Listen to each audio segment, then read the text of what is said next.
हरे कृष्णा, हर हर महादेव। जैसे कि आप सभी जानते हैं कि शिव पुराण के अनुसार 12 ज्योतिर्लिंग हैं, जिसमें से 5वां ज्योतिर्लिंग केदारनाथ है, जिसे केदारेश्वर भी कहा जाता है।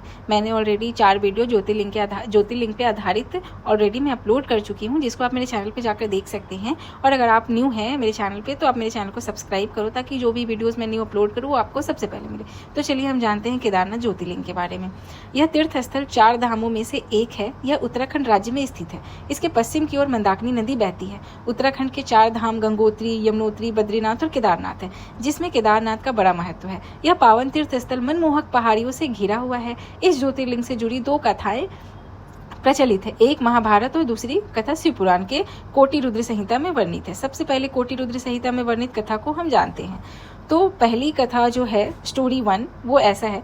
भगवान ब्रह्मा के पुत्र धर्म और उनकी पत्नी मूर्ति के 2 पुत्र हुए थे, जिनका नाम नर और नारायण था। इन्हीं नर और नारायण ने द्वापर युग में श्री कृष्ण और अर्जुन का अवतार लिया था और धर्म की स्थापना की थी। श्री भगवद गीता के 4थे अध्याय के 5वें श्लोक में आप इस बात की पुष्टि कर सकते हैं। ये दोनों ही पुत्र नर और नारायण बद्रीवन में स्वयं के द्वारा बनाए गए पार्थिव शिवलिंग के सम्मुख घोर तप किया करते थे। शिव जी उन दोनों बालकों से प्रसन्न होकर उनके द्वारा बनाए गए शिवलिंग में प्रतिदिन समाहित हुआ करते थे। नर और नारायण की इस घोर तपस्या से प्रसन्न होकर शिव जी वहां प्रकट हुए। ऐसा देखकर दोनों बहुत प्रसन्न हुए। शिव जी ने उन बालकों से कहा कि मैंने तुम दोनों की तपस्या से मैं बहुत प्रसन्न हूँ। जो भी वर मांगना चाहते हो मांग सकते हो। तब दोनों बालकों ने भगवान शिव जी से विनती की, हे प्रभु, आप तीनों लोक का कल्याण करने वाले हैं, अर्थात हम सभी के कल्याण हेतु आप यहाँ सदा के लिए लिंग रूप में विराजमान हो जाइए। आप उसी बद्रीनाथ स्थान पर शिव जी साक्षात विद्यमान हैं। वहाँ 2 पहाड़ भी है, जिसका नाम नर और नारायण है। ऐसा माना जाता है कि केदारनाथ की तीर्थ यात्रा करते समय यदि किसी की मृत्यु हो जाती है तो उसे मोक्ष की प्राप्ति होती है। अब हम जानते हैं इसका कथा 2 मतलब दूसरी कथा स्टोरी 2।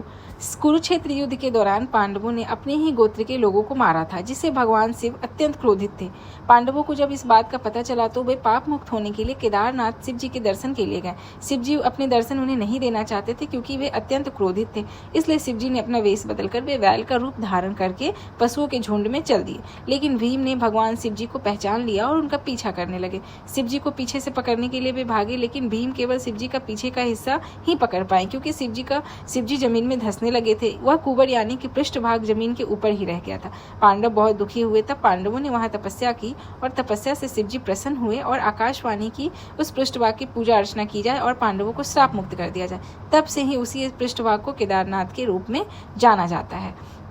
ये थी 2 कहानियाँ जो केदारनाथ मंदिर से जुड़ी हुई हैं। उनके जो ज्योतिर्लिंग विराजित है उनसे जुड़ी हुई कहानी थी। अब हम ये जानते हैं कि केदारनाथ मंदिर के पीछे एक कुंड है, जिसे अमृत कुंड कहते हैं, जिसका जल पीने से लोग रोग मुक्त हो जाते हैं।